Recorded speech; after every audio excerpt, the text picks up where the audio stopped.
So, got up at 2:30 in the morning, got there at 4 in the morning, and had to wait to noon just to grab this.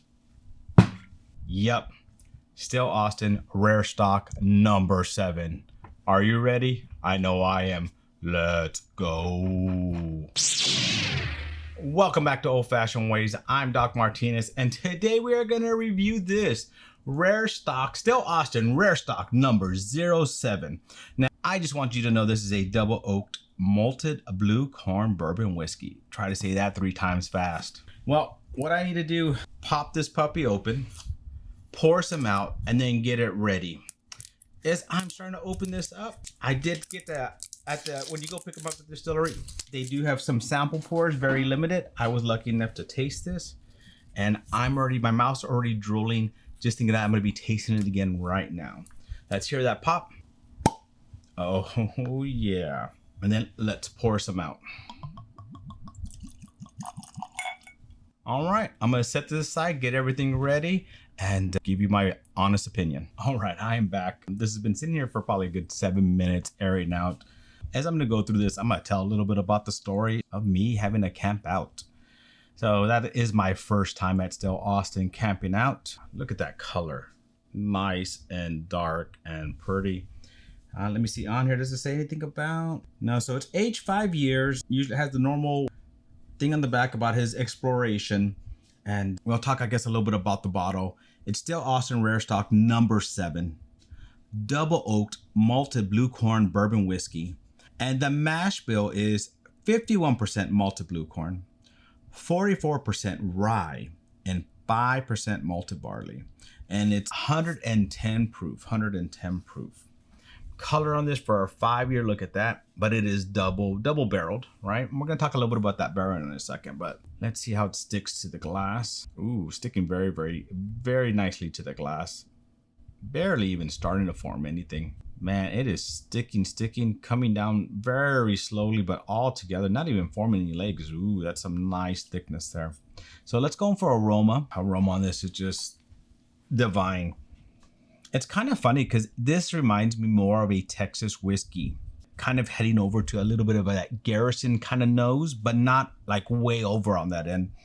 What I mean by that is like a graininess that's there, a darker hints, darker chocolate. Yeah, that on the nose is unique and different and making my nose happy, which is making my mouth happy because I'm starting to drool already. So as I said, dark chocolates, dates, plums, and just lots of goodness in there. You can smell a little bit of that kind of maltiness in there. That's kind of a maltiness to me is almost a little sour. So a little bit of sour, but in a good way. So for the aroma, I'm going to give that a good solid 8.5. So to get this bottle, I had to go and stand in line and get there super early. There is only 321 of these, 321, right? 321. And I was worried that if I got there too late, I would not be able to get one of these bottles. And I have all 1 through 7 except for number 2. I'm still hunting number 2 down. All right, let's go in for that flavor. That's my first drink of the day. And the nose carries over into that flavor. As I said, this kind of reminds me more of a Texas whiskey. Still Austin tends to be more of a traditional type of whiskey that, you'd find in Kentucky and Tennessee, and not leaning so heavy towards the Texas flavors. This one kind of reminds me of a lighter version of Garrison with that darkness, the dark chocolates, the dark dates, the dark plums, the just dark berries, lots of just that goodness in there with a hint of a little bit of raisin in there as well. Man, for 110 proof, that it's giving me a nice Texas hug. Lots of flavors going through there. I'm actually going to give that an 8.5 as well. As I'm going on to complexity, I'm going to talk a little bit more about the story. I get up at 2:30. We get there close to 4 in the morning, and we're about 50th in line, about 50. Later on, I find out it was number 44, right? And we just sit there, and we're going to be there for a minimum of 8 hours because they don't open till noon. Now, that night wasn't too cold, but there was this breeze that just kept going through that just hit the bone. So it was definitely a little chilly, especially for this Texas boy. All right, let's go in for that complexity. This one is very nice and complex. You get that nice dark chocolate in the beginning, fruitiness, berries, little Texas kind of heat funk in there, leaving a nice complexity in the mouth, a nice texture in the mouth, which we'll talk about in the next part. One going over the other, kind of mashing together very well, and then going down to the throat and giving you a nice little Texas hug. That complexity is very, very nice, very complex, very smooth and rolling on, going from one to the next. And I'm actually really enjoying this pour again. I mentioned, I did get to get a pour there, small pour, but I got to try it, right? It's still, I was dehydrated, I hadn't eaten, I've been there for 8 hours. Was I just imagining it? No. This is living up to it. I'm giving that 9.2 for complexity. I wake up in the morning. Well, not really wake up. You kind of try to sleep, right? And soon as that sun comes out, that Texas heat starts coming out. No more jackets, no more blankets, Even thought about changing the shorts at one point in time, but I didn't do that. They went by pretty quickly. I got to see Emiliano. He's one of the distillers there. Did a short interview. So if you didn't see that, I will leave a link to it right here, but you can go check that out. Talked a little bit about this and what makes this special. And we're going to talk about that right now. So, before I go to mouthfeel, I'm going to tell you what's a little bit different about this one. John does blue corn with most of these. He does a lot of blue corn and rye with a lot of his rare stock. But what makes this one special, it says right here on the label, which is what he was talking about, is that it was double oaked, which is the first time they double oaked it, but it was done in standard cooperage. That is the first cooperage in Texas. So standard cooperage went and gave a few distilleries a barrel to use. And they wanted to be the first ones to use it and to use it in an experiment and try something with it. And this is what came out of it. So that's why there was only 321 of these 375 bottles, is because one barrel, double oaked. And yeah, it's living up to, look at that color. The complexity on this is nice. So let's go in for that mouthfeel. Now the heat's gone. Now my tongue's acclimated. Now that I'm enjoying this pour, it is actually just hugging my mouth.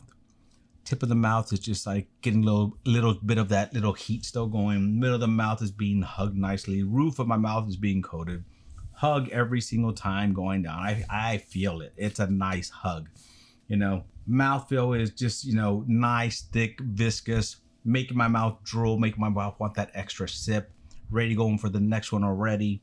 Just an overall great mouthfeel. Some of the best mouthfeels I had. And one of the things I really like in a whiskey is to enjoy the mouthfeel. So this mouthfeel is great. I'm going to give that a 9.5.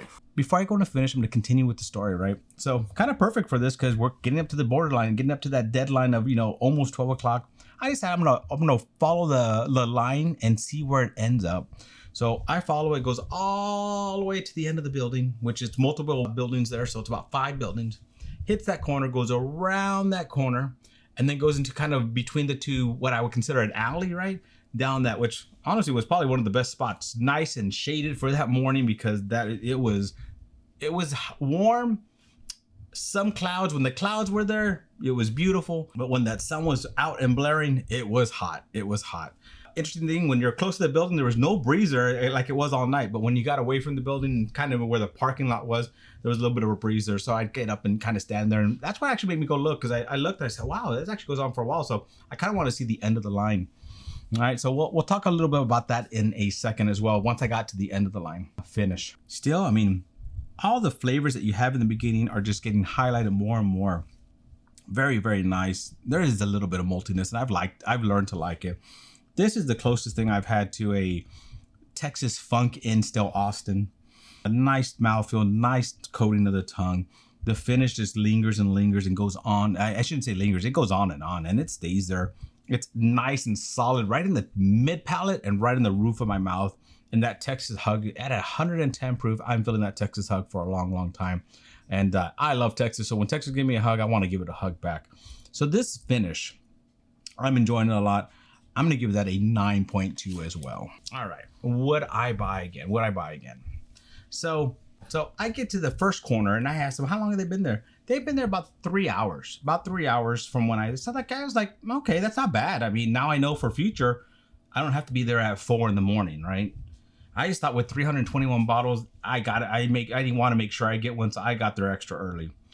Went down, Started going down, and actually the whiskey boys were there, and they got there at about 9 o'clock, 9:30. So this is also just a few hours before. I chatted with one of them. I don't know them, but they seem like pretty cool guys. So I chatted with one of them for a moment, kept on going, and went around the corner and went to the very, very end. At the end there was two people. They didn't have any bracelets on because they were giving out little bracelets to let you know if you were able to get one.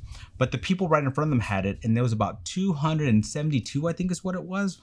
So there was actually an hour before going in, there was actually still some space. Now, would I want to risk that? No, I would not want to risk that. But I chatted with them for a while. They didn't even know what was happening. They saw it on. They figured, hey, why not go over there, see if there's a chance? And know what? They got a bottle, because at the end I did see them when I was coming out. They were already going in. They did have a bracelet on, and they did get a bottle. So just if you're kind of wondering, get there early, but you don't have to get there at 4 a.m. like I did. But you probably get there, at least 3-4 hours early and be pretty safe. And like I said, at the end, the guy had just gone there an hour before, and he did get one.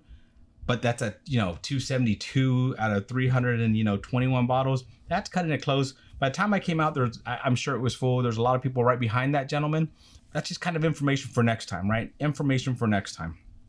All right. Would I buy again? Now, this was actually, what was it? I think $60, I think it was for the bottle. So it came out to like $65. It's at $3.75. I really wish these were bigger, but I know why they do that. They want more people to be able to get them. $3.75, $60, hell of a price.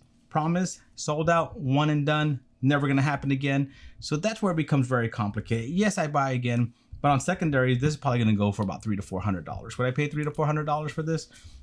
This one's actually kind of close. This is such a good pour, I would almost think about it. So it's gonna be one of those, yes, I would buy again. I'm gonna give it a good 7.5 because it is, for the price and everything, it's great.